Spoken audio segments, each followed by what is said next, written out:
கவிமுன்றில் கலந்துரையாடல் 2 இடுபணி 2க்கான கலந்துரையாடலுக்கு வருகை தந்திருக்கும் உங்கள் அனைவருக்கும் வணக்கம். பயணம் தொடர்பாக 32 பேர் எழுதி அனுப்பிய கவிதைகளை இன்று விமர்சன பார்வையை பகிர்ந்து கொள்ள திரு அயல்முத்து அவர்கள் நம்முடன் இணைந்திருக்கிறார். ஆக காலத்தை தாழ்த்தாமல் நான் நிகழ்வை நேராக வெயில் ஐயாவிடம் ஒப்படைக்கிறேன். வணக்கம் ஐயா. வணக்கம் வணக்கம் வணக்கம் பிருத்வி.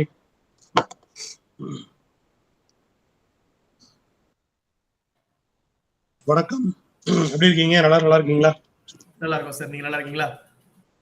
ரொம்ப நல்லா இருக்கேன்.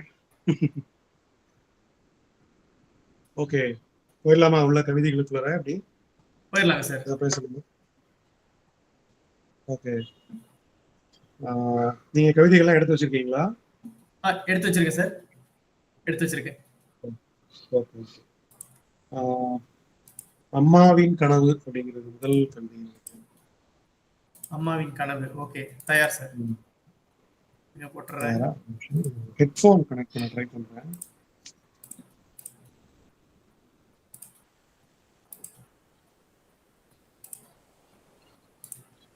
ஓகே ஓகே, இதை வச்சு படிச்சுட்டு போயிடலாம், ஒரு பிரச்சனை இல்லை. அம்மாவின் கனவு ஆக்சுவலா வந்து ஒரு கல்வியில ஆரம்பித்து தன்னுடைய பால்யத்தை தொலைத்து ஒரு என்ன சொல்றது, அம்மாவுடைய நச்சரிப்போட தன்னுடைய பால்யத்தை இழந்த, கல்வி பருவத்தை புரிந்து கொள்ளாத, பின்பு கல்வி பருவத்தை புரிந்து கொண்டு முக்கியத்துவத்தை புரிந்து கொண்டு அம்மாவுடைய செயலை புரிந்து கொண்டு பல்கலைக்கு நுழைகிற ஒரு தெளிவான மனதை பற்றிய ஒரு டிராவல். இந்த பயணத்தை தான் இந்த கவிதையில எழுதியிருக்கிறாங்க. பயணம் அப்படின்னு டைட்டில் கொடுத்திருந்தாலும் அந்த பயணம் வந்து நேரடியான பயணமாக இல்லாம அது வாழ்க்கை பயணமா கூட இருக்கலாம் அப்படிங்கிற மாதிரி எடுத்து எழுதியிருக்கிறாங்க. ரொம்ப பெரிய போயிட்டு நினைக்கிறேன். ஆக்சுவலி கொஞ்சம் லென்த்தியா இருந்தது, ரொம்பவே லென்த்தியா இருந்ததுன்னு சொல்லலாம். நிறைய வார்த்தைகளை உடைச்சி எழுதியிருந்தாங்க. பட் பொயட்ரி அனுபவம் வந்து கொஞ்சம் கம்மி தான் சொல்லலாம். ஒரு மேட்டர் இருக்கு, கண்டென்ட் இருக்கு, ஆனா கவித்துவமா அந்த தருணங்கள் மாறி இருக்கா அப்படின்னு பார்த்தோம்னா கொஞ்சம் குறைவு தான் அந்த பொயட்ரியில. ஃபிளாட்டான ஒரு போயம் அப்படின்னு சொல்லலாம். பட் அந்த ஒரு ட்ரை ஓகே,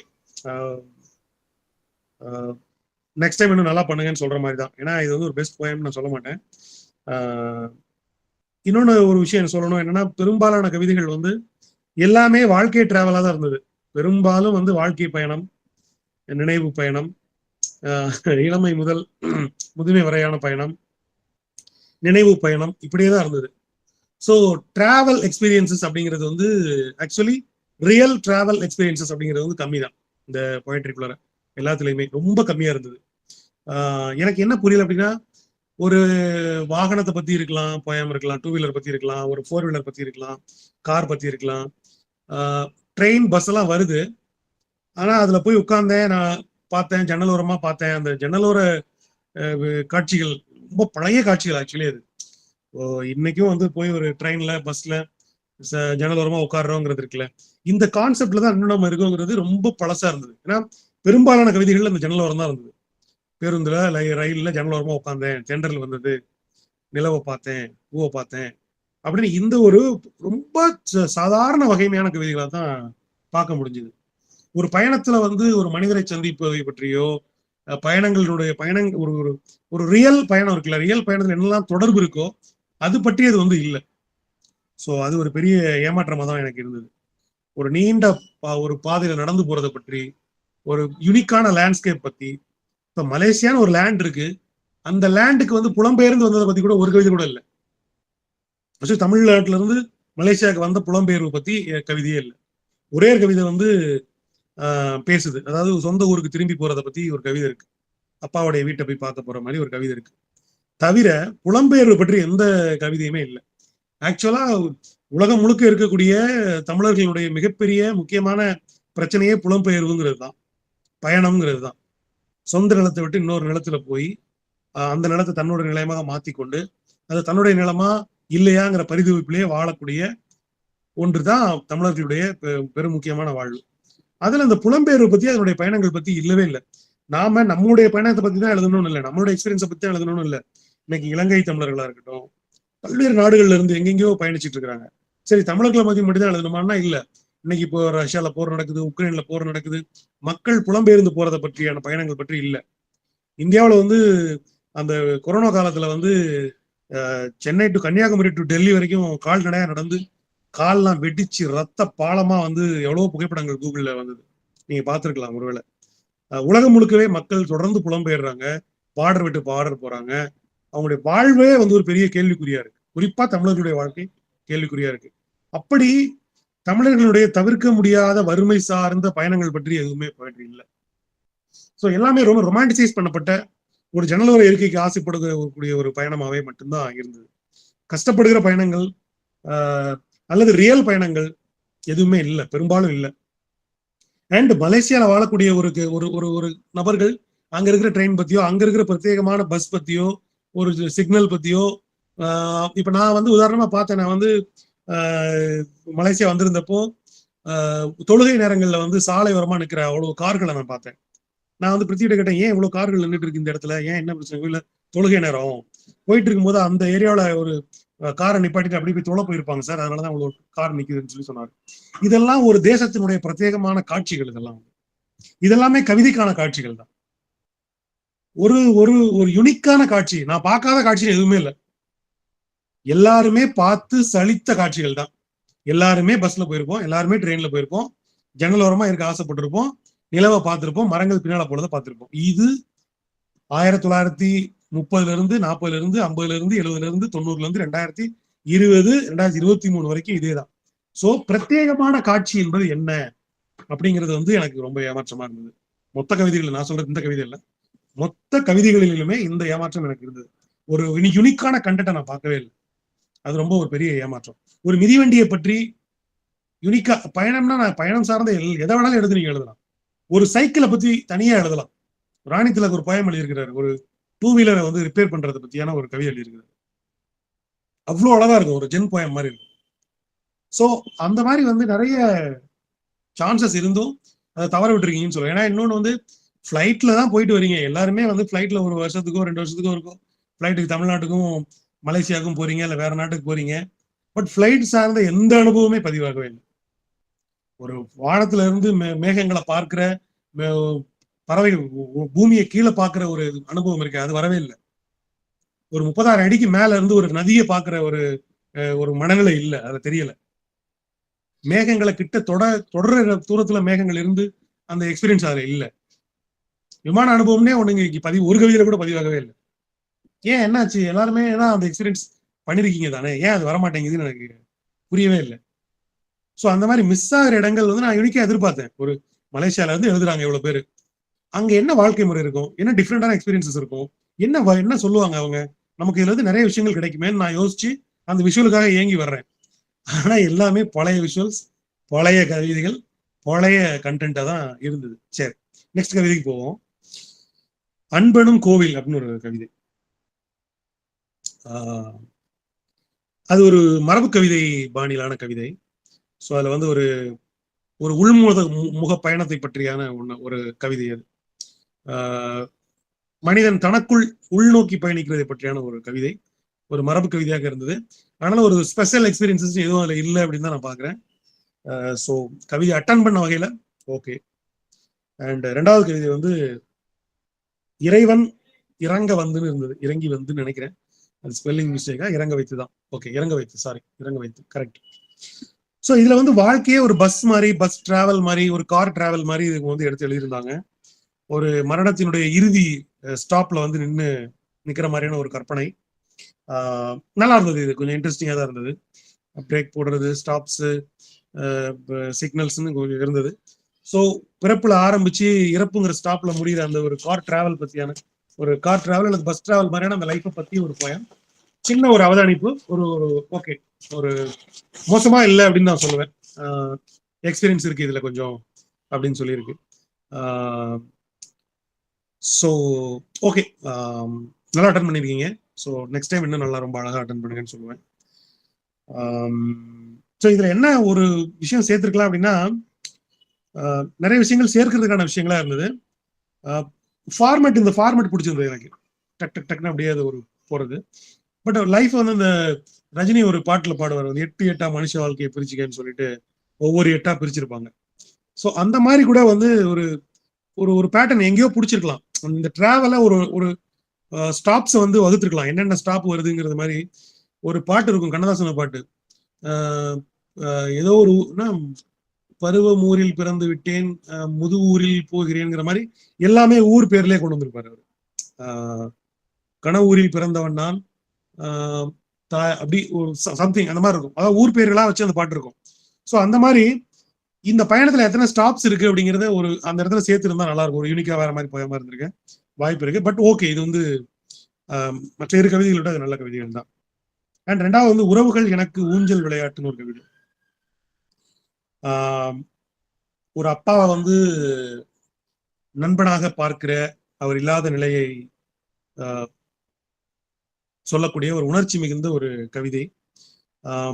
ஒரு எக்ஸ்பீரியன்ஸா தான் இருந்தது. ஆக்சுவலி ஒரு எக்ஸ்பீரியன்ஸ் இதுக்குள்ள இருக்கு இந்த போயிட்ரிக்குள்ள. அண்ட் இதுலயுமே வந்து ஒரு பயணம் அப்படிங்கிற இடத்த இது எப்படி எடுத்துட்டு போறாங்க அப்படின்னு தெரியல எனக்கு. மறுபடியும் எனக்கு ஒரு கேள்வி என்ன வந்துச்சுன்னா, அப்பாவோட தோல்ல உட்காந்துட்டு அவர் எதெல்லாம் காமிச்சாருங்கிறது இருக்குல்ல. சூரியனை பத்தி அவர் என்ன சொன்னாரு, நிலவை பத்தி அவர் என்ன சொன்னாரு, வயல்களை பத்தி அவர் என்ன சொன்னாரு, நீரை பத்தி அவர் என்ன சொன்னாரு, மேகங்களை பத்தி அவர் என்ன சொன்னாரு, வாழ்க்கையை பத்தி அவர் என்ன சொன்னாரு, கனவுகளை பத்தி அவர் என்ன சொன்னாரு. அவர் தோல்ல இருந்து பார்க்கும்போது இந்த உயரம் எவ்வளவு அழகா தெரிஞ்சது. அந்த தோல் இப்ப எனக்கு ஏன் தேவைப்படுதுங்கிறது இருக்குல்ல. அந்த மாதிரி அப்பாவோட தோல்ல உட்காந்துட்டு போன அந்த பயணம் கூட இருக்கலாம். ஆனா அது அது இல்லை. ஆக்சுவலி கொஞ்சம் அங்க மிஸ் ஆகி வேற வேற எக்ஸ்பீரியன்ஸோட அது வருது. ஸோ ஒரு முழுசா ஒரு ஒரு பயணம் அப்படிங்கிற கான்செப்டுக்குள்ள போக முடியல. பட் பரவாயில்ல, நான் அவ்வளோ ஸ்ட்ரிக்டா அதுக்குள்ள போயிருக்கணும்னு நான் சொல்ல வரல. பட் ஆனா வாசிக்கும் போது எனக்கு ஒரு டிராவல் எக்ஸ்பீரியன்ஸ் வரணும்ல, அது வந்து ஃபுல்லி கிடைக்கல. பட் ஓகே, ஒரு ஒரு ஓகே பயமா இருந்துச்சு. ஏன்னா இதுல ஒரு எக்ஸ்பீரியன்ஸ் இருக்குங்கிற வகையில ஓகே. அண்ட் உன் கால பயணி அப்படின்னு சொல்லி ஒரு கவிதை, உன் கால பயணி. ஸோ அது ஒரு நல்ல போயம் தான். இதுவும் ஒரு நல்ல ஒரு அட்டெம்ப்ட் தான். ஸோ ஒரு மனதின் மாய நிழல் நான் அப்படின்னு சொல்லி ஆரம்பிச்சு, கண்ணீர் வந்து கண்ணீர் வந்து பேசுற மாதிரி, நம்ம கிட்ட பேசுற மாதிரி ஒரு உரையாடல் எழுதியிருந்தாங்க. அது நல்ல உத்தியா இருந்தது, சூப்பரான உத்தியா இருந்தது. அது பாராட்டத்தக்க ஒரு விஷயம். அண்ட் அதல பாதாளத்தில் என்ன நான் என்னுள் வீழ்வதை உணர்கிறேன். அதாவது ஒரு கவிதை, ஒரு கீழே வாங்கலாம் அப்படியே பிருத்திவி. அதல பாதாளத்தில் என் உயிர் வீழ்வதை உணர்கிறேன், அசையாது என் அதரம் இருக்க பற்றி நீயும் வழித்துணையாகிறாய் அப்படின்னு சொல்லி இருக்கு. இது ஆக்சுவலி ஒரு ஒரு நபருக்கும் குறிப்பிடலாம், அதே சமயத்துல அந்த கண்ணீரையும் அவங்க குறிப்பிடுற மாதிரி, கண்ணீருக்கும் இவங்களுக்குமான உறவை பத்தி பேசுற மாதிரியும் அது இருக்கு. ஒரு நல்ல அட்டெம்ப்ட் தான் இது. ஓகே, இதுல வந்து இந்த ஒரு இடத்துல வந்து நீ ஒரு இடத்துல வரும், அதாவது கண்ணுல வந்து கொஞ்சம் கீழே வாங்க.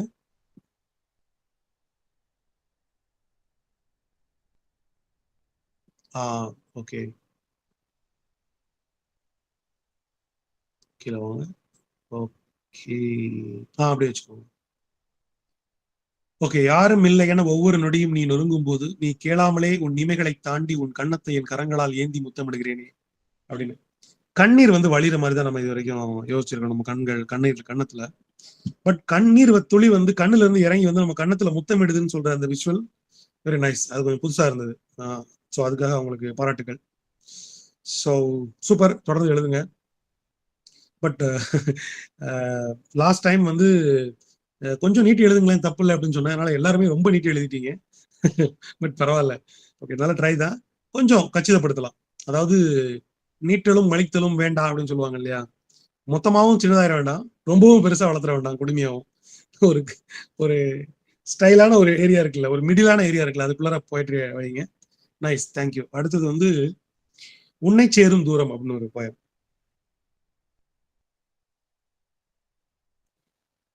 ஒரு பல்வேறு பணிகளுக்கு மத்தியில எல்லாத்தையும் தட்டி கழிச்சுட்டு தன் மனசுக்கு பிடிச்ச யாரோ ஒருவர் அவங்க சந்திக்க போறதை பற்றியான ஒரு கவிதை.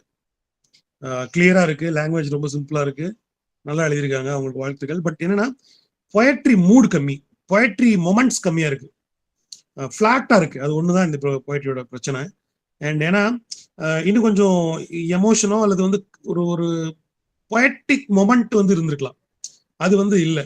ஸோ மனதோட வெளிப்பாடு இருக்குல்ல, மனதோட தவிப்பு வந்து கொஞ்சம் கடைசியா வருது. அண்ட் இன்னும் கொஞ்சம் பொயட்டிக்கா இருந்திருக்கலாம் அப்படின்னு மட்டும் எனக்கு தோணுச்சு. மற்றபடி ஓகே, கிளியரா சொல்ல வந்தது வந்து கிளியரா சொல்லப்பட்டிருக்கு. So nice. அந்த கடைசி நேர ஒரு தவிப்பு இருக்குல்ல, அது இன்னும் கொஞ்ச நேரத்துல, அதாவது ஒரு ஒரு நாள் ஃபுல்லா நம்ம காத்திருப்போம்.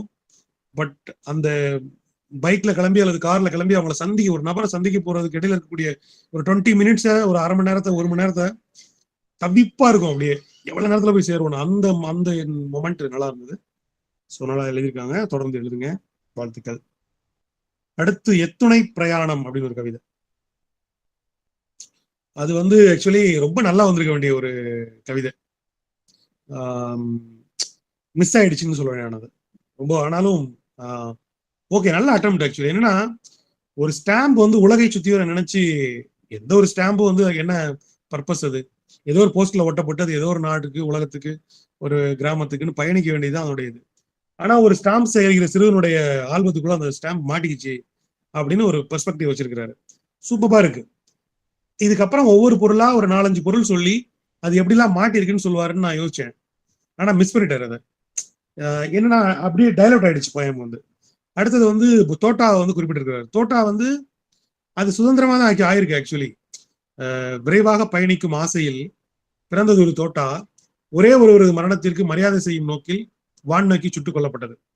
இப்ப என்னன்னா, இதுல ஆக்சுவலி ஒருத்தரை நோக்கி, ஒரு ஆளை நோக்கி சுட்டுக் கொல்லப்பட்டிருந்தா ஒருத்தர் உடம்புக்குள்ள போயிருக்கும், போய் அங்கதான் சிறப்பட்டிருக்கும். ஆனா அது வானத்தை நோக்கி சுடப்படும் போது அது எல்லையற்ற வெளியில அது மேல சுதந்திரமா போயிடுச்சு அது. சோ ஆனா கவிதை எழுதப்பட்டிருக்குல உல்டாவா எழுதப்பட்டிருக்கு. அது வந்து சுதந்திரத்தை அனுபவிக்கலங்கிற மாதிரி எழுதப்பட்டிருக்கு. ஒரு ஒரு ஒரு ஒரு மரணத்துக்காக சும்மா சுடப்பட்டுருச்சு. அப்ப என்ன சொல்ல வர்றாரு, அந்த புல்லட் யாராவது கொலை பண்ணணும்னு சொல்ல வருதா? புரியல. சோ அந்த அந்த இடம் வந்து மிஸ் ஆயிடுச்சு. ஆனா ரொம்ப அழகான விஷயம் அது. ஆக்சுவலி என்னென்ன விஷயங்கள்லாம் வந்து டிராவலுக்கு ஆசைப்படுது ஆனா முடியாம போகுதுங்கிறது இருக்குல்ல. எனக்கு அப்ப தோணுச்சு, வந்து ஒரு பாத்ரூம் செப்பலை பத்தி எழுதலாம்.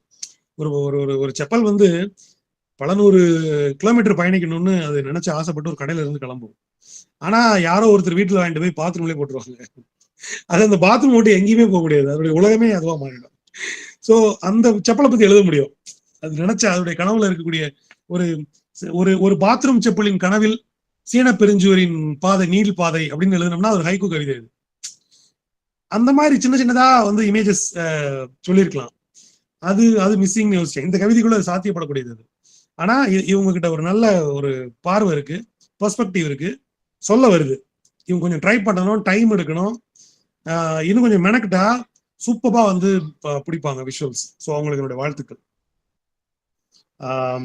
அடுத்தது வந்து எம்என் சுற்றுலா ஏஜென்சி. மாவீரன் படம் பார்த்துருப்பாங்கன்னு நினைக்கிறேன் அந்த போயம் எழுதினவங்க. ஸோ எம்என் கன்ஸ்ட்ரக்ஷன் வரும், அதில் எம்என் அப்படின்னு வரும். ஸோ அது ஓகே, நல்ல விஷயம் அது.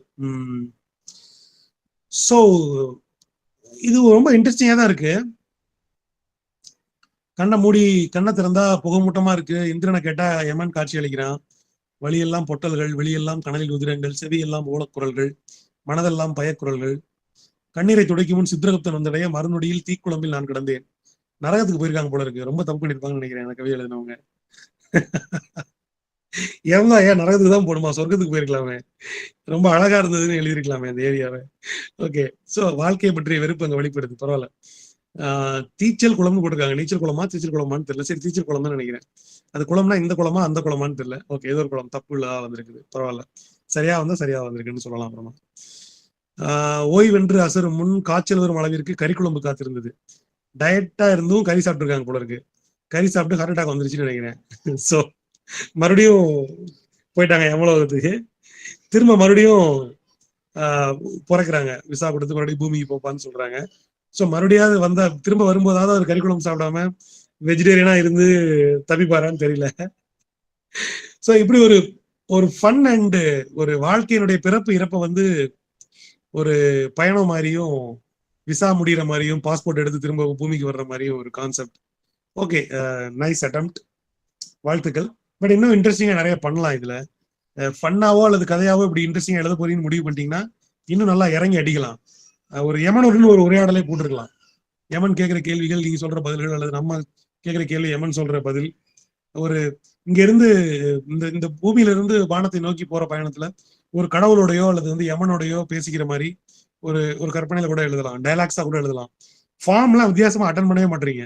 பொதுவா ஒரு போயிட்ரியே தான் உருட்டுறீங்க. வித்தியாசமான ஃபார்ம்ல சொல்லி பார்க்கலாமேன்னு சொல்லி யாருமே யோசிக்க மாட்டீங்க.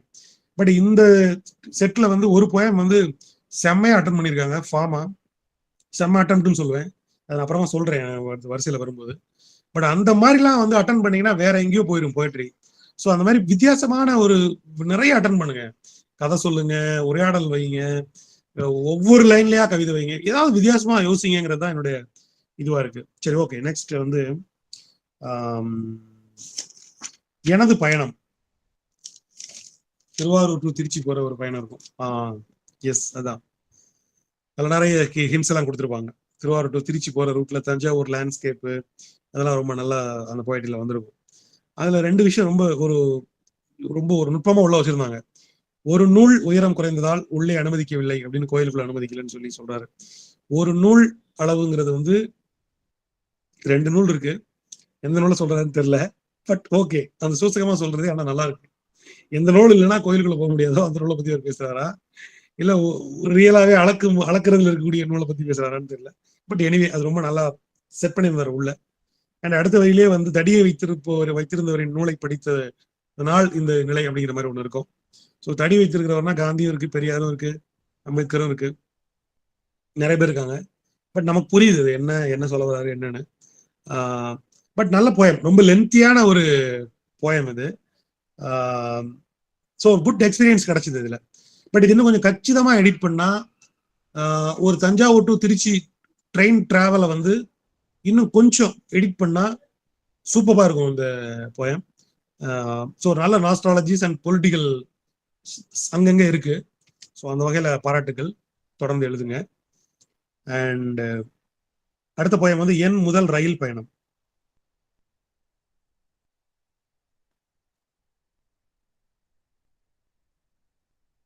ஒரு ஆக்சுவலி இந்த கவிதை எழுதினதே ஒரு கவிதை எழுதியிருக்காங்க அவங்க. ஸோ அது ரொம்ப இன்ட்ரெஸ்டிங்கா இருந்தது. நான் சொல்றது அந்த மாதிரி தான். ஒரு ஃபார்ம் வந்து வித்தியாசமான ஃபார்ம் யோசிங்க அப்படின்னு.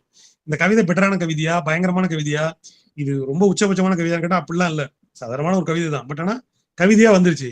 ஆனா அது எழுதப்பட்ட உத்தி வந்து நல்லா இருந்தது. என்ன சொல்றது, ஒரு தேநீர் கோப்பையை எடுத்துக்கிட்டு ஒரு சிப் குடிச்சிட்டு கை இடுக்குல இருந்த பேனாவை எடுத்து என் முதல் ரயில் பயணம் அப்படின்னு எழுதுறாங்க. இந்த டைட்டில் எழுதுறாங்க. எழுதிட்டு குறிப்பிட்டுல பதிஞ்சிட்டு அப்படியே கொஞ்ச நேரம் யோசிக்கிறாங்க. யோசிச்சா அவங்களுடைய இளம் வயதுல போன முதல் ரயில் பயணம், ரயில்ல இருந்தவங்களுடைய கண்கள், தொலைபேசியில் மூழ்கி இருந்த வேலைன்னு அப்படியே எல்லா விஷுவல்ஸும் சொல்லிட்டு வைக்கலாங்க பிருத்வி. அப்படியே எல்லாமே சொல்லிட்டே வர்றாங்க. வந்துட்டு கடைசியா அந்த குறிப்பேட்டில் வந்து அதை பதிவு பண்ணிட்டு தேநீர் கோப்பையை திரும்பி பார்ப்பாங்க. அங்க தேநீர் இருக்காது, முடிஞ்சிருக்கும். ஸோ சிந்திச்சுக்கிட்டே யோசிச்சுக்கிட்டே அந்த காஃபி டீயும் குடிச்சு முடிச்சுட்டு இந்த போயட்ரியும் எழுதி முடிச்சுட்டாங்க. ஸோ அந்த போயட்ரியை அனுப்பிட்டாங்க. அவ்வளவுதான். இதே ஒரு போயட்ரியா மாத்திட்டாங்க. ஸோ அந்த உத்தி நல்லா இருந்தது. So nice. ஒரு நினைவுல இருந்து விடுபட்டுட்டு நினைவுக்கு திரும்ப போற அந்த ஒரு இது வந்து ரொம்ப நல்லா இருந்தது. கொஞ்சம் இன்னும் ஒரு பியூட்டி எலமெண்ட்ஸ் வந்து சின்ன சின்ன இன்ட்ரெஸ்டிங்கான எலமெண்ட்ஸ் ஏதாவது ஒன்று சேர்த்திருந்தா இன்னும் ரொம்ப நல்லா இருக்கும். பட் ஓகே, பாராட்டுக்கள். அடுத்தது கூட்டை தாண்டி ஒரு பயணம் அப்படின்னு ஒரு கவிதை. இதுல வந்து ஓகே, இன்னும் இந்த போயிட்ரி நல்லா வந்திருக்க வேண்டிய போயிட்ரி. பட்டத்தினுடைய உயரம் பறவை அப்படின்னு பேசும்போது ஏதோ விடுற பட்டம், விளையாடுற பட்டம் மாதிரி தோணும். பட் கடைசியா வந்து ஒரு பட்டதாரியினுடைய புகைப்படம் போட்டோன்னே அந்த பட்டம் வேற பட்டமா மாறிடும். ஸோ அது ஒரு டபுள் மீனிங் இதெல்லாம் நிறைய இருக்கு, சின்ன சின்ன லேயர்ஸ் இருக்கிற மாதிரி இருக்கு. பட் இன்னும் இந்த போயட்ரி வந்து ரொம்ப அழகா எழுதியிருக்க முடியும். ஒரு சிறகு, கல்வி, அல்லது வந்து ஒரு வானத்தில் பறப்பது என்பது என்ன அப்படிங்கிறது இருக்குல்ல. மனிதனுக்கும் ஒரு பறவை வானத்துல பறக்கிறதுக்கும் மனிதன் எப்ப பறக்க முடியுங்கிறது இருக்குல்ல, அதை வந்து இன்னும் அழகா சொல்லியிருக்க முடியும். அது வரல. நெக்ஸ்ட் டைம் அதை ட்ரை பண்ணுங்க. பட் ஓகே, ட்ரை பண்ணதுக்கு ஓகே. ஸோ நெக்ஸ்ட் போயம் வந்து தடுமாறும் பயணம்.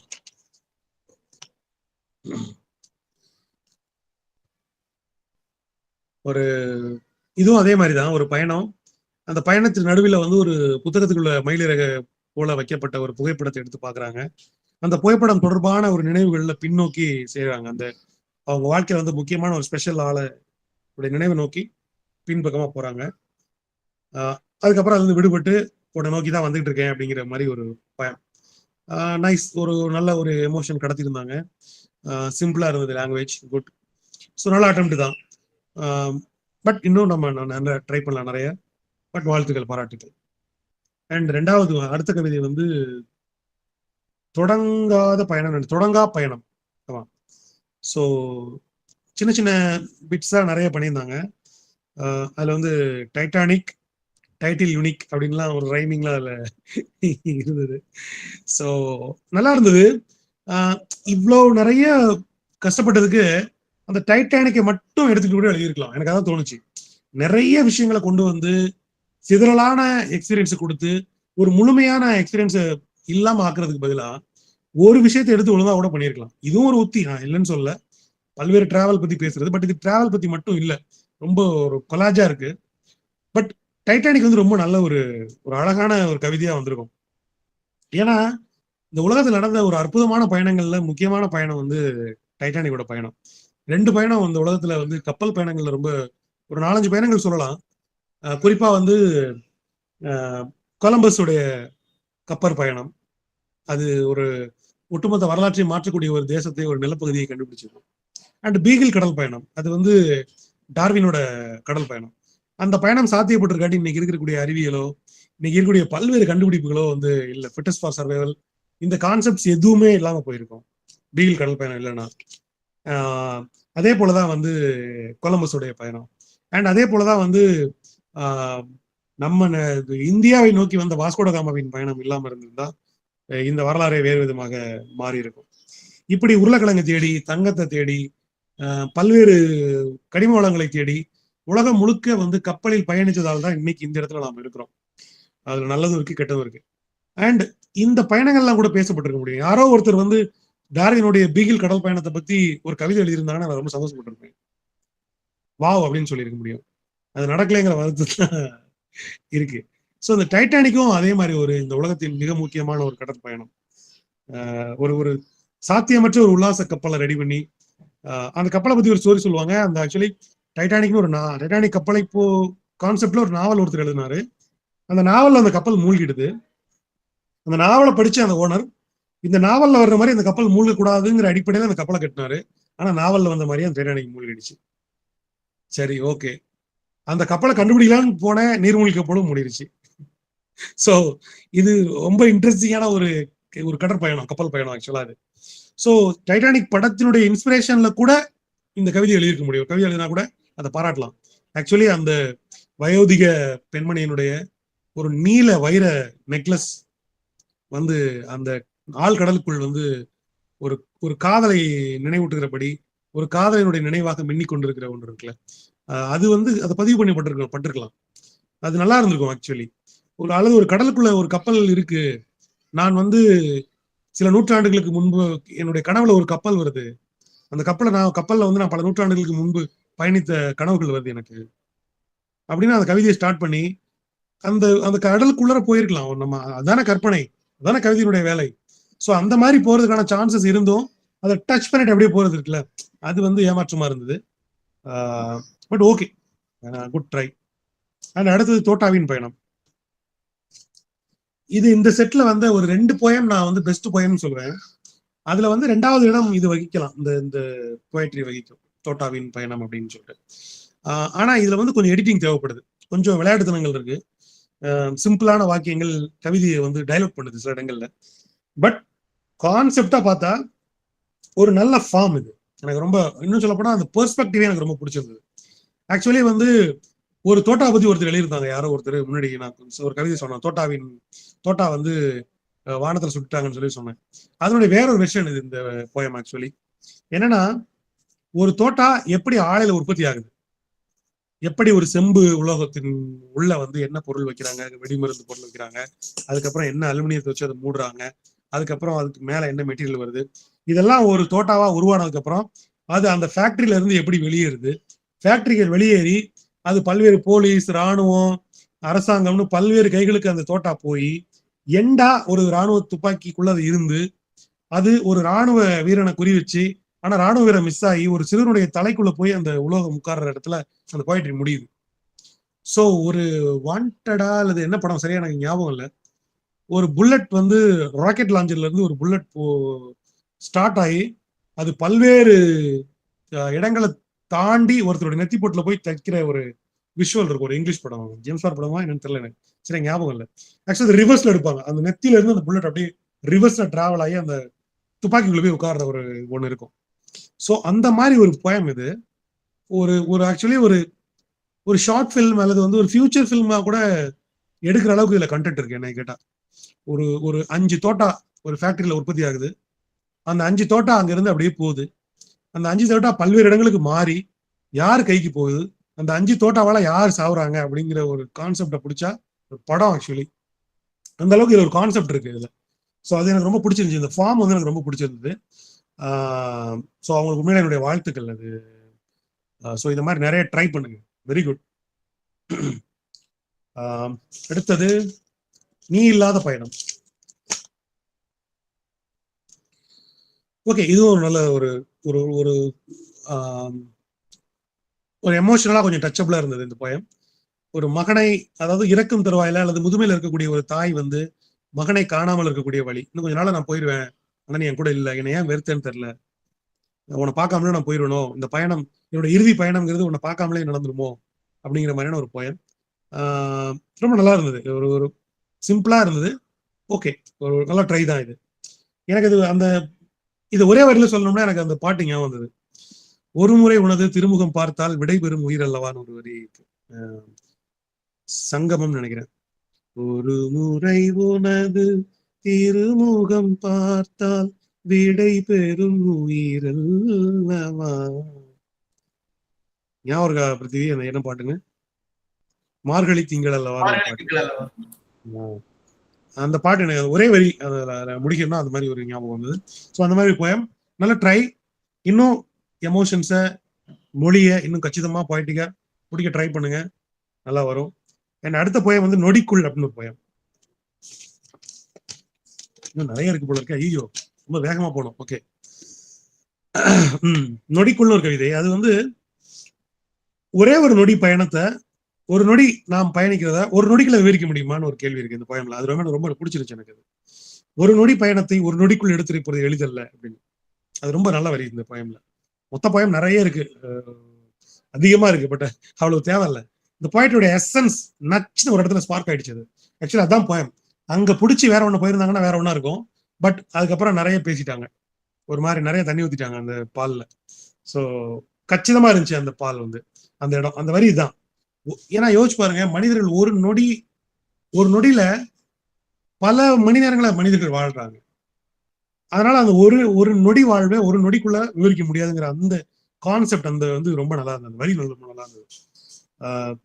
இன்னொன்னு, நொடிகளுக்கு நொடி, ஒரு நொடி ஒரு நொடி ஒரு நொடி ஒரு நொடின்னு அடுத்தடுத்த நொடிகளை நோக்கி பயணிக்கிறதுங்கிறது சாத்தியம் இல்லை அப்படிங்கிறதும் இந்த கவிதையில இருக்கும். ஸோ உண்மையில ஜென்னோட இதுவே அதுதான். நொடிக்கு நொடி பயணிக்க முடிஞ்சா நீங்க ஜென் லைஃப்ல இருக்கீங்க, தியானத்துல இருக்கீங்கன்னு அர்த்தம். ஒவ்வொரு நொடியிலும் நீங்க இருந்தீங்கன்னா நீங்க தியானத்துல இருக்கீங்கன்னு அர்த்தம். அடுத்த நொடியும் முந்தின நொடியும் உங்க கான்சியஸ் தெரியுதுன்னா நீங்க தியானத்துல இல்லைன்னு அர்த்தம். ஸோ தியானத்துக்கும் இயல்பு நிலைக்கும் இடையிலான வித்தியாசம், விழிப்பு நிலைக்கும் வெளிப்பட்ட நிலைக்கும் உள்ள வித்தியாசம் அதுதான். ஸோ அது ரொம்ப நல்லா இருந்தது அந்த வரி. ஒரு ஜென் வரி உண்டு, ஒரே ஆற்றில் 2 முறை குளிக்க முடியாது அப்படின்னு. ஏன்னா 2வது முறை நீங்க மூழ்கும் போது வேற தண்ணி தான் வரும், அந்த தண்ணி இல்ல. ஸோ ஒரே நதியில் 2 முறை குளிக்க முடியாதுங்கிற மாதிரி ஒரே நடிகள் வந்து ஒரே நொடி டு இன்னொரு நொடி அந்த வாழ்ற அந்த கேப் இருக்குல்ல, அவ்வளவு நுட்பமானது அதை எழுதியிருந்தாங்க. ஸோ நல்ல இது. ரொம்ப வளவளன்னு இவ்வளோ எழுதாம உங்களுக்கு வருது, அங்கங்க பிடிக்கிறீங்க, வைரத்தை பிடிக்கிறீங்க, வைரத்துக்கு மேல போட்டு நிறைய பித்தளை போட்டு மூழ்கி முழுக்கடிச்சிடுறீங்க. ஸோ வைரம் தெரியாத அளவுக்கு போயிடுது. ஸோ வைரம் கிடைக்கும் போது அழகா பட்டை தீட்டி நச்சுன்னு அதை மட்டும் வைங்க. பக்கத்துல கொஞ்சமா கோல்டு இருந்தா போதும். ரொம்ப கோல்டு இருந்துச்சுன்னா அது வைரத்தை டிஸ்டர்ப் பண்ணிடும். அந்த மாதிரி தான் அந்த போயம். ஸோ ட்ரை பண்ணுங்க, தொடர்ந்து எழுதுங்க. அடுத்தது பயணங்கள்னு ஒரு போயம்.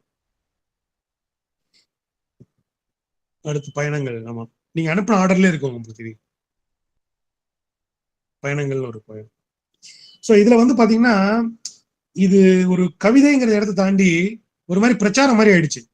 நீங்க பயணம் பண்ணீங்கன்னா உங்களுக்கு கல்லடைப்பு சரியாயிடும், நீங்க பயணம் பண்ணீங்கன்னா சிறுநீரக கோளாறு சரியாயிடும், நீங்க பயணம் பண்ணீங்கன்னா தலைவலி சரியாயிடும், உங்களுக்கு பயணம் பண்ணீங்கன்னா இதெல்லாம் நடக்கும் அப்படிங்கிற மாதிரி புத்துணர்வு பெறலாம், ஆரோக்கியம் அதிகரிக்கும், கால் வலி தலைவலி நீங்கும், அப்படிங்கிற மாதிரி ரொம்ப பிரச்சாரமா போயிடுச்சு. ஸோ அவ்வளோ போக வேண்டியது இல்லை.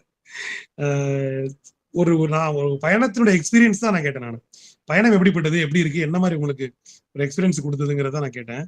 பட் இதுல வந்து பயணங்களுடைய நன்மைகள் அப்படின்னு ஒரு கட்டுரை தான் எப்படி வருமோ அந்த மாதிரி போயிடுச்சு. ஸோ லாஸ்ட் டைம் சொல்ற மாதிரி தான், என்ன டைட்டில் கொடுக்குறோமோ அல்லது எதை பத்தி எழுத சொல்றோமோ அதை விவரிக்கவே வேண்டாம், அதை பெருமைப்பட வேண்டாம், அதனால என்ன நன்மைகள்னு சொல்ல வேண்டாம், அந்த தலைப்பையுடைய எக்ஸ்பீரியன்ஸ் என்னங்கிறத மட்டும் பேசுங்கன்னு சொன்னோம் இல்லையா. அதுல இருந்து விலகி போயிருக்கு. பட் ஓகே, ட்ரை பண்ணிருக்காங்க. ஸோ நெக்ஸ்ட் டைம் நல்லா ட்ரை பண்ணுங்க. அடுத்தது பயணம் சாந்தா. அது டைட்டிலா பேரான்னு தெரியல. ஓகே, டைட்டில் தான். ஓகே, இது ஒரு தத்துவமா இந்த போயம் சொல்ல ட்ரை பண்ணிருக்காங்க. ஆனா அது அப்படி வரல. இன்னும் கொஞ்சம் ஷார்ப்பா, அழகா, நிறுத்தமா, நிதானமா இதை பண்ணிருக்கணும்னு நான் நினைக்கிறேன். ஸோ பயணங்களை பத்தி நிறைய கவிதைகள் இருக்கு, நிறைய, அதாவது லட்சக்கணக்கான கவிதைகள் இருக்கு பயணங்களை பற்றி, தத்துவார்த்த கவிதைகள் நான் சொல்றது. ஸோ அது வந்து கொஞ்சம் மிஸ் ஆயிருக்கு இந்த போய்ட்ரியில. இந்த போய்ட்ரியை அவங்களே திரும்ப ஒர்க் பண்ணாங்கன்னா இதுல ஒரு நல்ல கவிதை கிடைக்கும். ஸோ ட்ரை பண்ணுங்க, அந்த போய்ட்ரி எடிட் பண்ணுங்க.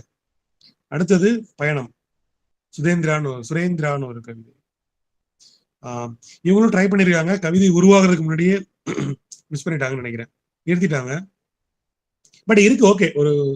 ஒரு செல்வந்தன் வந்து போடுற ஒரு ஏழை வந்து தனக்கு கிடைச்சதுல அப்படியே சாட்டிஸ்ஃபை ஆகுற அல்லது அதை பற்றி ஒரு சின்ன பயமா இருக்கு.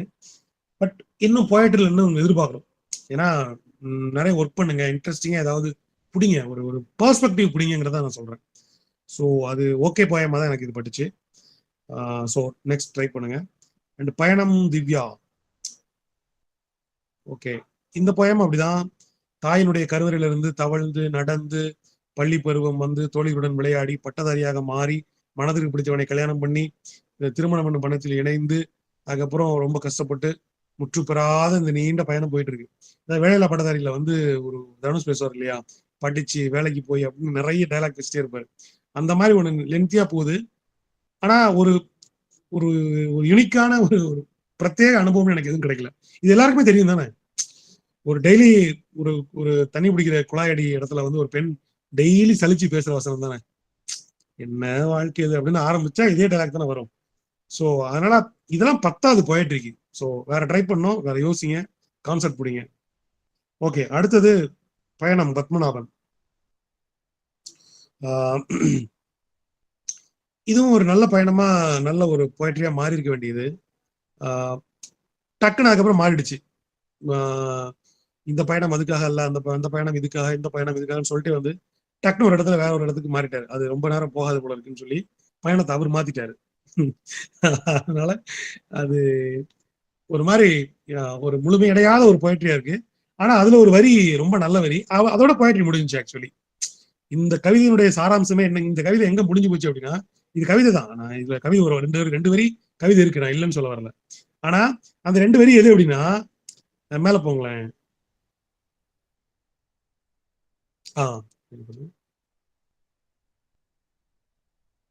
அப்படி வச்சுக்கோங்க. அதாவது இயலாதோருக்கு இருக்கை தருவதிலும் இனிக்க கூடும் நம் பயணம். முடிஞ்சது, அவ்வளவுதான் போயிட்டு.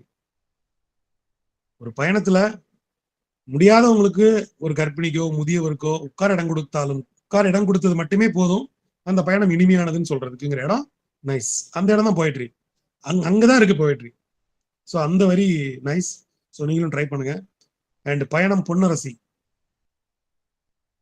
இப்ப நான் சொன்ன இதே இது உங்களுக்கு பொருந்தும்.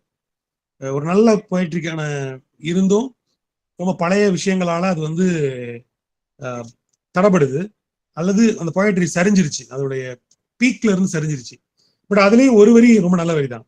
ஒரே ரயில்ல பயணிச்சாலும் எல்லார் பயணமும் தனித்தனியானது, எல்லாருக்கும் ஒரே பயணம் கிடையாது. ஒரே ட்ரெயின்ல உட்கார்ந்து இருந்தாலும் ஒவ்வொருத்தரும் அவங்களுடைய மன அளவுல உடல் அளவுல வேறொரு பயணத்தை தான் கொள்றாங்க. ஸோ அந்த வரி தான் போயம். ஸோ அது நல்லா இருந்தது. எண்டு வரி போயட்ரியா மாறி இருந்துச்சு, அவ்வளவுதான் போயட்ரி. ஸோ அது நைஸ். அண்ட் பாம்புக்கு மகுடின்னு ஒரு கவிதை. இதுல வந்து ஒரு பஸ் டிராவல், ஒரு ஜன்னல் ஒரு சீட்டு, ஒரு பொண்ணு வந்து உட்கார்றா, அவட்ட வந்து அவளை பார்த்துதான் அவட்ட தன்னுடைய துயரத்தை சொல்லலாமேன்னு ஒருத்தர் சொல்றாரு. சொல்லி முடிச்சு அப்புறம் பார்த்தா அவ பேச மாட்டா, அவ சைகை தான் பண்றா. என்னடா அதுன்னு யோசிச்சு பாட்டு சொல்றாரு, இது பாம்புக்கு மகுடி ஊதுன கதையாகி போச்சுன்னு சொல்லி சொல்றாரு. இது ஃபன் போயமா இல்ல துயர போயமா எனக்கு தெரியல எனக்கு. அண்ட் பாம்புக்கு வந்து மகுடி ஊதுறது வந்து பாம்பு கேட்காது. ஸோ அந்த பொண்ணு காது வைக்கலன்னு சொல்ல வராரா, இல்ல அந்த பொண்ணு இவரை புரிஞ்சுக்கலன்னு சொல்ல வராரா அப்படிங்கிறது தெரியல. பட் ஓகே, ஒரு ட்ரை பண்ணியிருக்காரு. பட் இந்த போய்ட்டோட சைஸ் இவ்வளவுதான். இதான் ஆக்சுவலி இந்த டாபிக் அளவான சைஸ் இது, இவ்வளவு போய்ட்ரிங்கிறது வந்து. பட் போய்ட்ரியா கொஞ்சம் ஆகாம இருக்கு இன்னும். ஏன்னா அதுக்குள்ள ஒரு அனுபவம் முழுமை அடையல. இன்னொன்னு, எப்பவுமே போய்ட்ரியில யாரையுமே குறை சொல்லக்கூடாது. அது ஒரு முக்கியமான அம்சம் அது. ஏன்னா ஒரு மாடர்ன் போயம்ல எந்த போயம்லையுமே யாரையுமே குறை சொல்ல வேண்டியது. நாம வேணா நம்மளை குறை சொல்லிக்கலாம். ஒரு மாடர்ன் போயிட்டுக்குள்ள ஒரே ஒரு ரைட்ஸ் மட்டும் தான் இருக்காது. என்னன்னா, நாம குறை சொல்லிக்கலாம், நம்ம கேவலப்படுத்திக்கலாம், நம்முடைய கீழ்மைகளை பத்தி சொல்லலாம்.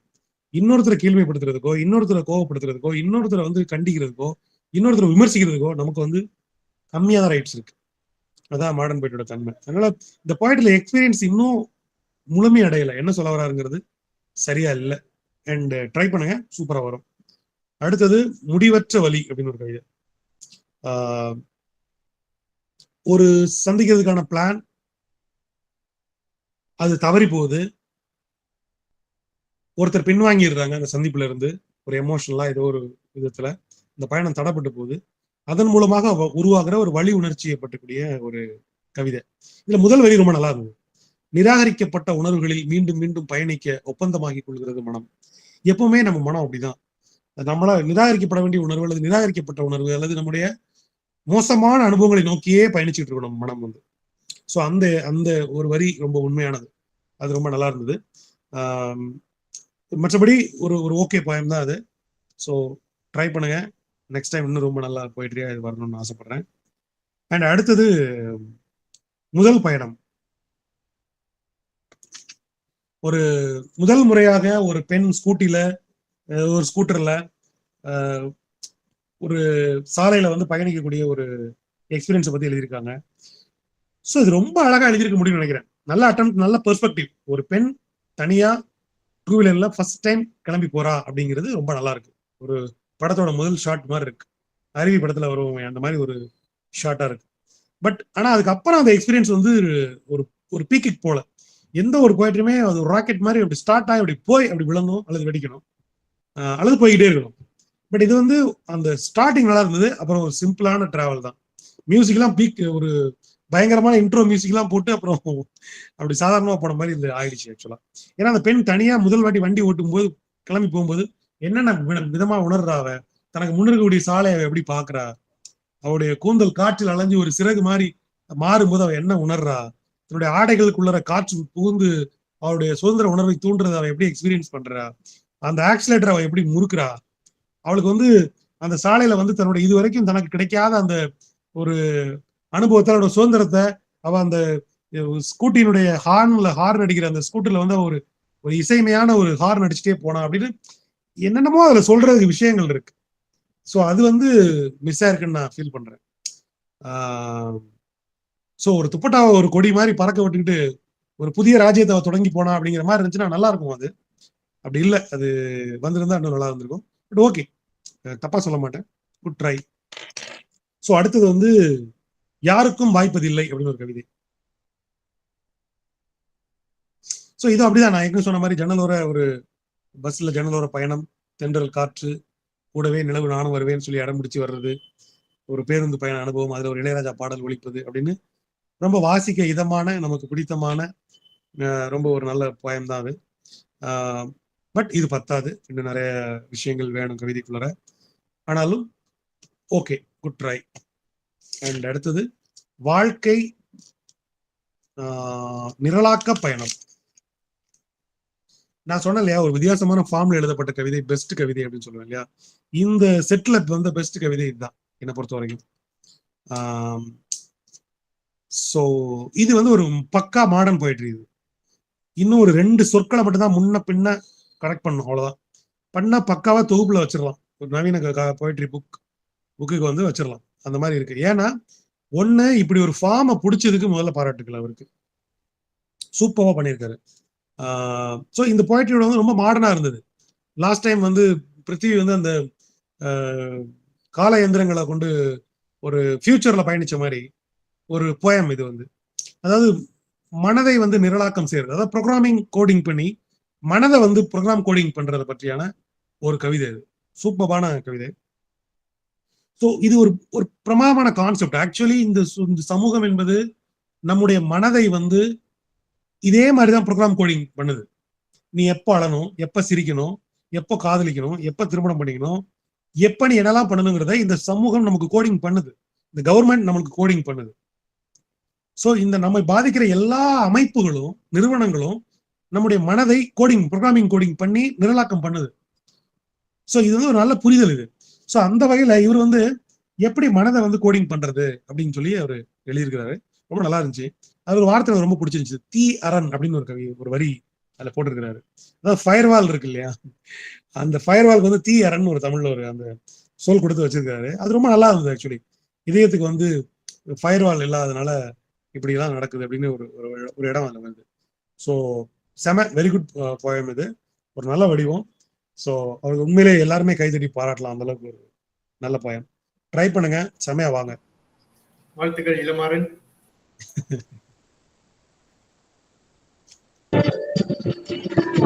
நன்றி நன்றி. நான் எதிர்பார்க்கல. ஏன்னா எனக்கு நீண்ட கால ஆசை ஒரு கோடிங் லாங்குவேஜ் வச்சு இந்த மாதிரியான ஒரு கவிதை எழுதணும்னு. சரி, ஒரு ட்ரை பண்ணி பார்ப்போமே, ஒரு அனுபவமா. அதுக்காக தான் நான் இது எல்லோரும் எழுதுறாங்க, அதுக்காக எழுதல, ஒரு ட்ராய்க்காக மட்டும் தான் எழுதுனேன். ஆனா நீங்க எப்படி சொல்லி நான் எதிர்பார்க்கல. நன்றி நன்றிண்ணே. இல்ல என்னன்னா, இது பயணத்தோட தொடர்பு படல இந்த கவிதை. ஆனா நீங்க பயணத்தோட தொடர்பு படுற மாதிரி முடிக்க ட்ரை பண்ணிருக்கீங்க. ஆனா தேவையே இல்லை. ஏன்னா இது போயம், நல்ல போயம். அதனால வந்து பயணம் அதுல இருக்கலாம், இல்லாம போலாம். அது பிரச்சனையே கிடையாது எனக்கு. So nice, super. நன்றி நன்றி அண்ணா. நன்றி பிருத்திவி. அடுத்த கவிதை வாழ்க்கையே அலை போலே. ஆசையே அலை போலே நாமெல்லாம் மேலே. ஓகே. சோ வாழ்க்கையினுடைய பல்வேறு படிநிலைகள், மறுபடியும் அந்த நம்ம ஏற்கனவே பார்த்ததுதான். வாழ்க்கை எப்படிலாம் நகருது, என்னென்ன படிநிலைகள் அதுல இருக்குங்கிறத பற்றியான ஒரு பயணமா அவங்க வந்து எழுதியிருக்கிறாங்க. ஒரு தத்துவார்த்த கதியில நகருது. ஓகே, வாசிக்க நல்லா இருக்கிற மாதிரி இருக்கு, நல்லா இல்லாத மாதிரி இருக்கு. ஒரு குட் ஓகே ட்ரை பண்ணியிருக்காங்க. ஸோ நெக்ஸ்ட் டைம் இன்னும் நல்லா பண்ணுங்கிறது என்னுடைய கமெண்ட். ஸோ அடுத்தது வந்து விடிவெள்ளி பயணம் ஒரு கவிதை. நல்ல ஒரு அட்டெம்ப்ட் தான் அந்த கவிதை. விடிவெள்ளி பயணம்ங்கிறது ஒரு நல்ல அட்டெம்ப்ட் தான். ஆக்சுவலி இது வந்து கவிதைன்னு சொல்ல முடியாது. இது வந்து ஒரு சிறுகதை தான். ஆக்சுவலி கவிதை நடையிலான சிறுகதை. நல்ல சிறுகதை எழுத வருது. அதனால நீங்க சிறுகதையும் ட்ரை பண்ணுங்க, சிறுகதை எழுதுங்க. இது ஆக்சுவலி சிறுகதையாவே எழுதிடலாம், இது கவிதையிலும் தூக்கிடலாம். ஆனா அங்கங்க ஒரு கவித்துவமான மொழி நடையும் காட்சி அனுபவங்களும் அங்கங்க இருக்கு. ஸோ இவ்வளவு வேண்டாம். ஆக்சுவலி எந்த பயம் எழுதினாலும் ஒரு நீள் கவிதை எழுதலாம்னா அது தேவைப்பட்டுச்சுன்னா அப்படி நீளமா கவிதை எழுதலாமே தவிர, ஒரு கவிதை இவ்வளவு நீளமா இருக்க வேண்டாம். டயர்டாயிருவாங்க, ரொம்ப கஷ்டப்படுவாங்க. ஸோ நமக்கு யாரையும் தண்டிக்க உரிமை கிடையாது. ஸோ அந்த வகையில கொஞ்சம் இன்னும் கவிதை மினிமலைஸ் பண்ணிக்கலாம். பட் நல்ல அட்டெம்ப்ட். எனக்கு அந்த இறுதி வரிகள் ரொம்ப பிடிச்சிருந்துச்சு. நான் முடிவெளி அன்பின் விடிவெள்ளி நோக்கி பயணிப்பவன் அப்படிங்கிற அந்த வரி ரொம்ப நல்லா இருந்தது. ஆக்சுவலி ரொம்ப ஒரு ஒரு பொன்மொழி மாதிரி கதவுல எழுதியிருக்கிறது, ஆட்டோ பின்னாடி எழுதுறது, மொபைல்ல வச்சுக்கிறது, அந்த மாதிரி வைக்கக்கூடிய ஒரு பொன்மொழி மாதிரி இருக்குது. நல்லா இருக்குது, நைஸ். ஸோ இந்த மாதிரி நிறைய வரிகளை நீங்க எழுதுங்கன்னு நான் விரும்புறேன். இந்த மாதிரி ஒரு ஒரு ஒரு ஒரு 50 வரி 100 வரி எழுதினாலே ஒரு தொகுப்புக்கு நல்ல ஒரு ஃபீல் கிடைக்கும். So nice. அடுத்தது பயணம், ஜமுனா ஸ்ரீ. ஒரு இது கொஞ்சம் வித்தியாசமா இருந்துச்சு. என்னன்னா பயணம் நார்மல் பயணமா இல்லாம ஒரு எழுத்தாளரை உடைய எழுத்தை வந்து அவங்க நேசிச்சு அந்த எழுத்துக்கு வழியாக அவங்களுடைய பயணத்தை பற்றியான எக்ஸ்பீரியன்ஸ் எழுதியிருக்காங்க. So nice. ஒரு பெஸ்ட் பயம்னு சொல்ல முடியாது, மோசமான பயம்னு சொல்ல முடியாது, நடுவில் இருக்கு இந்த பயம். ஸோ அதுல ஒரு வரி எனக்கு பிடிச்சது. என்னன்னா அவங்க அந்த எழுத்தாளருடைய எழுத்தின் பயணத்துல அவங்க பயணிச்சுட்டே இருக்காங்க. பட் அந்த வரியில கடைசியா முடிக்கிறாங்க, இது அவரை தேடும் பயணம் அல்ல, பயணம் என்னை தேடித்தான் அப்படின்னு சொல்லி இருக்கு. ஸோ பெரும்பாலான பயணங்கள் வந்து பயணங்கள் நம்ம யாரையோ தேடிட்டு இருக்கா நினைக்கிறோம். பட் இறுதியில நாம கண்டடைகிறது நாம யாரை தேடி போனோமோ அவங்கள இல்லை. இந்த பயணத்தின் வேலை நம்மளதான் கண்டுபிடிக்கிறோம். ஸோ அது ஒரு பிலாசபி. பட் அது ரொம்ப நல்லா இருக்கு. நீங்க எல்லாருமே வந்து பவுலோ கொய்லாவுடைய ரசவாதி நாவல் படிக்கணும்னு நான் கேட்டுக்கிறேன். ஏன்னா பயணம் அப்படின்னா எனக்கு தெரிஞ்சு பயணம் சார்ந்த மிகச்சிறந்த நாவல்னா நான் வந்து அல்கமிஸ்ட் அப்படின்னு சொல்லப்படுகிற இங்கிலீஷ்ல இருக்கக்கூடிய, தமிழ்ல வந்து ரசவாதின்னு சொல்லப்படக்கூடிய நாவலை சொல்லுவேன். பிரமாதமான ஒரு நாவல் அது. நான் என்ன சொல்றது, ஒரு நள்ளிரவுல பஸ்ல இருந்து ஊருக்கு வந்து இறங்கி வீட்டுக்கு நடந்து போற வரைக்கும் தாமதமா ஒரு 1/2 மணி நேரம் ஆகுமேன்னு சொல்லி பஸ் ஸ்டாண்ட்லயே உட்காந்து நாவலை படிச்சு முடிச்சுட்டு நான் வீட்டுக்கு காலையில போனேன். அந்த நாவல் அது அவ்வளவு பிரமாதமா இருக்கும், பிலாசபிக்கலா இருக்கும். அதெல்லாம் படிச்சீங்கன்னா நீங்க இந்த பயண கவிதையை வேற மாதிரி எழுதுவீங்க ஆக்சுவலி. ஸோ கண்டிப்பா அந்த நாவல் படிங்க, என்னோட பரிந்துரை. ஸோ அப்படி ஒரு மானசீக பயணத்தை எழுதியிருக்காங்க, நைஸ். அடுத்தது வந்து ஜிக்ஸா புதிர் அப்படின்னு ஒரு கவிதை. ஜிக்ஸா புதிர், இந்த கவிதை எழுதுனவங்க பேரும் கீழே இருந்தது. அது படிச்சு முடிச்சதுக்கு அப்புறம் தான் பார்த்தேன். Okay, captain of the ship அவங்க எழுதியிருக்காங்க அந்த போயம் வந்து.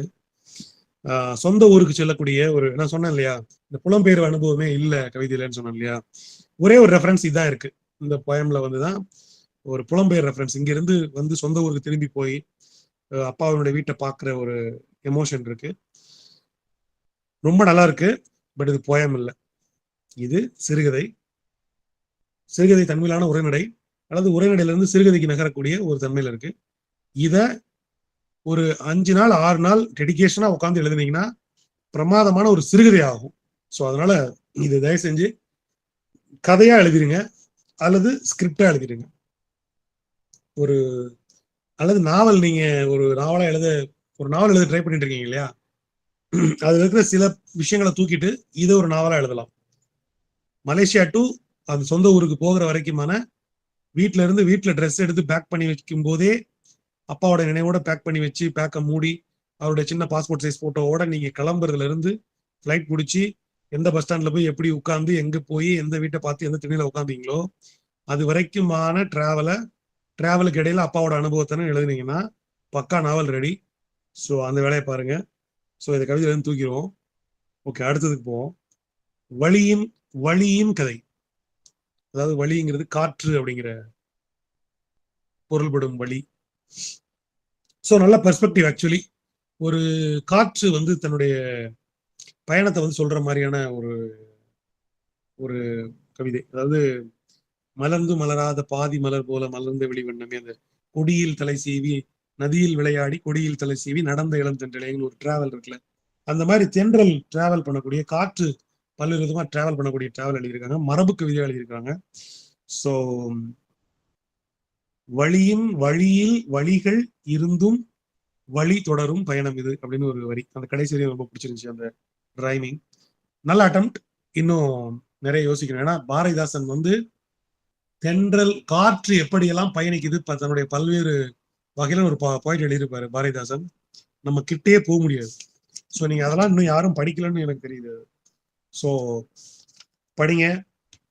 ஸோ இந்த மொத்த கவிதையில் நான் சொல்லி முடிச்சேன்னு நினைக்கிறேன். ஓகே, நல்ல அனுபவம் பயணம். ஆனா நான் கொஞ்சம் ஒரு 40% தான் நான் சந்தோஷப்படுறேன், 60% சந்தோஷப்படலை. ஏன்னா நான் எதிர்பார்த்த பயண அனுபவம் என்ன, நீங்க ரொம்ப லாங் டிரைவ் கூட்டு போல. நீங்க இங்க இருந்து என் ஃபிளைட்ல கூப்பிட்டு மலேசியா ஃபுல்லா சுத்தி காட்டுவீங்கன்னு நினைச்சேன். நீங்க ஆட்டோல ஏத்தி ஒரு சின்ன ரவுண்ட் அடிச்சு இறக்கி விட்டீங்க. அந்த உணர்வு தான் எனக்கு ஏற்படுது. ஸோ இன்னொரு முறை நாம வேற ஒரு தருணத்துல இந்த பயணத்தை தாண்டி வேற ஒரு இதை எழுதலாம். பட் பரவாயில்ல, உன்னை யோசிக்கிறோம், உன்னை பத்தி சிந்திக்கிறோம், உன்னை ட்ரை பண்றோங்கிறதே எப்பவுமே நல்ல விஷயம். செயலற்று இருக்கிறத விட குறைந்தபட்ச செயல் திட்டங்கள் செயல்படுறதுங்கிறது அழகான விஷயம். அந்த வகையில கவிதை எழுதிய எல்லாருக்குமே பாராட்டுக்கள். மிகச்சிறந்த கவிதை எழுதிய நமது இளமாறன் அவர்களுக்கு வாழ்த்துக்கள். இரண்டாவது தோட்டா உற்பத்தி ஆகிற கவிதை எழுதியவர் இரண்டாவது, அவருக்கும் என்னுடைய வாழ்த்துக்கள். இன்னொரு தோட்டா எழுதியவருக்கும் என்னுடைய வாழ்த்துக்கள். இன்னும் ஒரு சில கவிதைகளை நான் சொன்னேன் பாராட்டி, அந்த கவிதை எழுதியவருக்கும் வாழ்த்துக்கள். ஸோ இன்னொரு சந்தர்ப்பத்தில் வந்து இன்னும் நல்ல வேற ஒரு டைட்டில் கொடுக்கணும்னு ஆசைப்படுறேன். அந்த டைட்டிலோட நம்ம சந்திப்போம். ஸோ சோர்ந்து போகாதீங்க, நான் சொல்றதை வந்து எதுவும் வருத்தப்படாதீங்க. ஒரு கவிதை சிம்பிளா இருக்கு, நல்லா இல்லைங்கிறாரு, மோசமா இருக்குங்கிறாரு, இன்னும் ட்ரை பண்ணுறாரு, அப்படியே சொல்லிட்டே இருக்காரு, நல்லா இருக்குன்னே சொல்லவே மாட்டேன்றாரு அப்படின்னு நீங்க நினைக்கிறீங்க. நல்லா இருக்குன்னு சொல்றது ரொம்ப ஈஸி, அது ரொம்ப எளிய வேலை. அப்படி ஏமாத்தணும்னு நான் ஆசைப்படல. எல்லாருமே ஒரு ரொம்ப அழகான போயிட்டா மாறி ஒரு பெரிய இடத்துல நின்று தமிழுக்கு வந்து மாபெரும் கொடை செஞ்ச மனிதர்களா நீங்க மாறணுங்கிறது என்னுடைய ஆசை. அதனாலதான் திரும்ப திரும்ப அதை சொல்றேன். அதனால சோர்ந்து போகாதீங்க தயவு செஞ்சு. இங்க வந்து இதை எழுதுறீங்க அப்படின்னா உங்களால இங்க எழுதுற நான் பேசிட்டு இருக்கேன் இல்லையா, நான் வந்து உங்களை விட மோசமான நிலையில இருந்தேங்கிறத நான் திரும்ப திரும்ப சொல்ல விரும்புறேன். அதனால நான் எழுத முடியும்னா நீங்களும் எழுத முடியுங்கிறதுனாலதான் திரும்ப திரும்ப நான் சொல்லிட்டு இருக்கேன். ட்ரை பண்ணுங்க, சூப்பரா எழுதலாம். இந்த கிழமையை இந்த ரொம்ப அர்த்தமுள்ளதாக, அழகாக, உணர்ச்சி பூர்வமானதாக மாத்திய அனைவருக்கும் என்னுடைய அன்பும் நன்றிகளும். ஏதாவது கேள்வியோ பேச வேண்டியதோ இருந்ததுன்னா ஏதாவது சொல்லணும்னா சொல்லலாம். இதுவரை தனது விமர்சன பார்வையை பகிர்ந்து கொண்ட ஐயா திரு வெயில் அவர்களுக்கு மிக்க நன்றி ஐயா. முதல் கவிதை எழுதியது ஆமா நீங்க சொன்னது வந்து இளமாறன், இரண்டாவது அந்த தோட்டாவின் பயணம் வந்து திரு அரவிந்தன், மூணாவது வந்து அந்த ஸ்டாம்பு பாத்ரூம் ஸ்லிப்பர் அது வேற நான் தான். ஓ அப்படியா, சூப்பர். ஓகே, நன்றிங்கய்யா. ஒரு ஒரு 5 பேருக்கு வாய்ப்பளிக்கலாங்க கேள்வி கேட்கறதுக்கு. ஒரு 5 கேள்வி கேட்கலாம், நேரமாகின்றது இல்லையா, அதனால நீங்க ரேஸ் ஹேண்ட் பண்ணலாம் கேள்வி கேட்கறதா இருந்தா.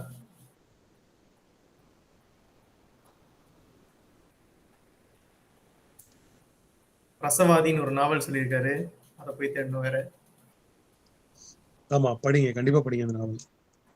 அல்கெமிஸ்ட். ஆமா, டிராவல் சம்பந்தமா இன்னும் 2 நாவல் இருக்கு. நம்ம அதுவும் டிராவல்னு சொல்ல முடியாது, பட் ஆனா டிராவல் தான். கிழவனும் கடலும் எல்லாரும் படிச்சிருப்பீங்கன்னு நினைக்கிறேன், கண்டிப்பா அதுவும் படிங்க. கிழவனும் கடலும், ஓகே சார். எர்னஸ்ட் ஹெமிங்வேயோட நாவல், ரொம்ப குட்டி நாவல், 60 பக்கம், நோபல் பரிசு பெற்றது, கண்டிப்பா படிங்க. அண்ட் தமிழ்ல வந்து ரொம்ப கிடைக்கிறது ரேர் அந்த புத்தகம், பட் அவன் காட்டை வென்றான் அப்படின்னு ஒரு புத்தகம், அதுவும் படிக்கணும். அவன் காட்டை வென்றான். வர வேண்டியதான் சார் B4 புக்ஸ்க்கு. இல்லனா அது அது டி நகர் கடை பேர் என்னது sir? New books land. New book land. ஆமா ஆமா நியூ வாங்க. புக் லேண்ட் வந்து தேட வேண்டியதான். யாருக்கும் நிறைய பேர் வந்து கேள்விகள் இல்லைன்னு நினைக்கிறேன் யாருக்கும். சோ நல்ல விஷயம். சோ நிறைய பேர் நன்றிகள் ஐயா கருத்துக்குன்னு போடுறீங்க, அவங்க எல்லாருக்கும் என்னுடைய நன்றி, வணக்கம். வேற என்ன பத்தி சொல்லுங்க? இல்ல சார், இப்போதைக்கு அவ்வளவுதான் சார். அப்படி கேள்விகள் யாருக்கும் இல்லை என்ற பட்சத்தில் இத்துடன் நமது 7:02 சந்திப்பு நிறைவடைகிறது. கலந்து கொண்ட அனைவருக்கும் மிக்க நன்றி கூறிக்கொண்டு அடுத்த சந்திப்பில் உங்களை மீண்டும் சந்திக்கிறோம். நன்றி. மகிழ்ச்சி. நன்றி சார். நன்றி சார். ரெக்கார்டிங் ஆஃப் பண்ணிடுறேன்.